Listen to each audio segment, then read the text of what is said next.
خان کی ہم غزل پڑھ رہے ہیں۔ ان کا جو شعر نمبر 5 ہے: تجھے زوم خود نگری سہی، مجھے فخر قرب حبیب ہے، میں ہوں عکس عکس میں جلوہ گر، مجھے آئینوں سے نکال دے۔ تو زوم کہتے ہیں کسی چیز کا کے بارے میں غرور کرنا، کسی چیز کے بارے میں بڑا فخر کرنا۔ اور شاعر میں اس کے پہلے معنی آپ کو یہ بتا دیتا ہوں کہ زوم کا تو یہ مطلب بتا دیا، خود نگری، خود اپنی نگری میں رہنا، اپنی خود پسندی کہہ لیں اس کو۔ فخر قرب حبیب ہے، مجھے فخر جو ہوتا ہے یعنی کسی پہ بڑا کہہ لیں مجھے اس پر بڑا فخر ہے، فخر کیا میں کیا تشریح کروں۔ تو حبیب دوست کو کہتے ہیں، محبوب کو کہتے ہیں۔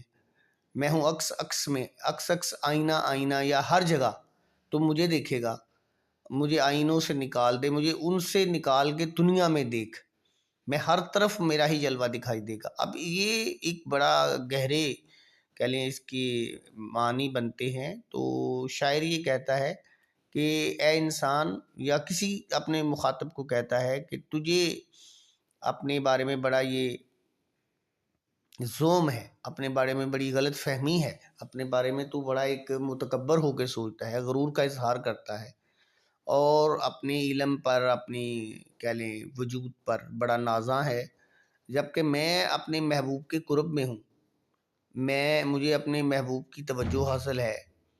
تو میں ہوں عکس عکس میں جلوہ گر،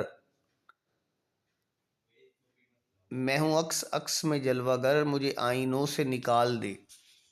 تو میں ہر طرف ہوں، اور مجھے تو ان ہر طرف، ہر جلوے میں تو مجھے ہی دیکھے گا۔ شاید یہ یہاں پہ اگر ہم اس کو ایک تصوف کے نقطہ نظر سے دیکھیں تو شاعر یہ کہتا ہے کہ انسان جو خود کی ذاتی کمالات پہ توجہ دیتا ہے، اگر اس کو محبوب حقیقی کا قرب نصیب ہو جائے تو پھر وہ محدودیت کے دائرے سے نکل کے لامحدودیت کی وسعتوں میں چلا جاتا ہے، اور پھر اس کو دوسروں کی تعریف اور توصیف کی ضرورت نہیں رہتی۔ تو شاعر یہ کہتا ہے کہ میں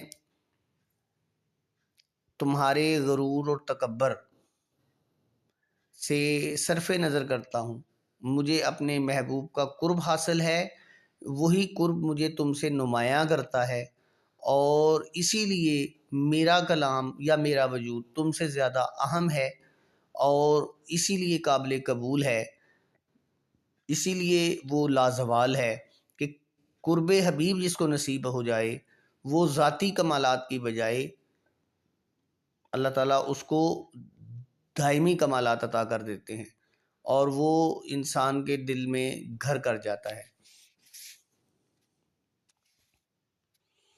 اگلے شعر میں جو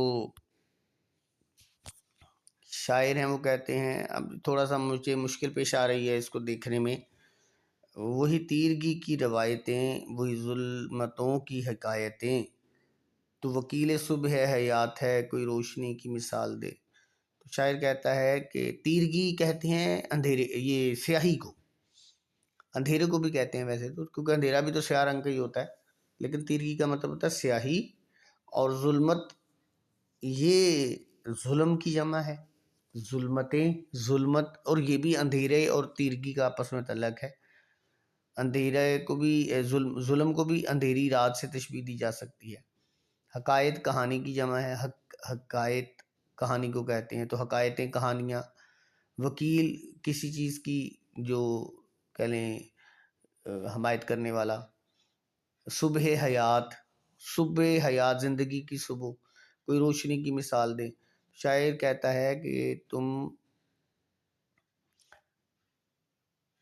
وہی پرانی باتیں جن میں رونے دھونے، زندگی کی پریشانیاں، رکاوٹیں، ان کے قصے ہیں، وہ بیان کر رہے ہو، اور ظلم، انسانی ظلم کی کہانیاں اور روایتیں بیان کر رہے ہو، جبکہ میرے خیال میں تمہیں تمہاری جو گفتگو کا یا تمہارے خیالات کا مرکز و محور تو ہونا چاہیے صبح حیات، کہ انسان کو نئی ایک جہت دینا، انسان کو نئی ایک خبر دینا، ایک ظلم سے نجات کی خوشخبری دینا، روشنی کی طرف اس کی رہنمائی کرنا. تمہارا نقطہ نظر یہ ہونا چاہیے، تمہارا انداز فکر یہ ہونا چاہیے. تو شاعر یہ کہہ رہا ہے کہ وہی پرانی باتیں بیان کرنا، وہی ظلموں کے گلے کرنا تو وکیل صبح حیات ہے. اے انسان یا اے شاعر یا اے سننے والے، تجھے وکیل بننا چاہیے، تجھے اس بات کی حمایت کرنے والا بننا چاہیے جو صبح حیات، جو زندگی کی نئی صبح کا پیغام دیتی ہے، اور جو روشنی کی کوئی مثالیں دو، انسانیت کو آگے بڑھنے کا کوئی پیغام دو، انسانیت کے دل میں نئی امید، نئی کرن جگاؤ. اسے ظلمتوں کے قصے اور انسان کی بربریت کے قصے بتا کر اسے پریشان کرنے کی بجائے اس کی مدد کرو کہ وہ زندگی میں مثبت طریقے سے آگے بڑھے. تو فی الحال یہ 2 اشعار پر یہ لیکچر کو طویل نہیں کرنا، چونکہ اس کے اشعار جو ہیں یہ 2 اشعار کر کے میں مختصر کر کے اس کی تشریح بھیجتا ہوں، اور پھر انشاءاللہ اس کو آگے پڑھتے ہیں. آج کا لیکچر اتنا ہی تھا.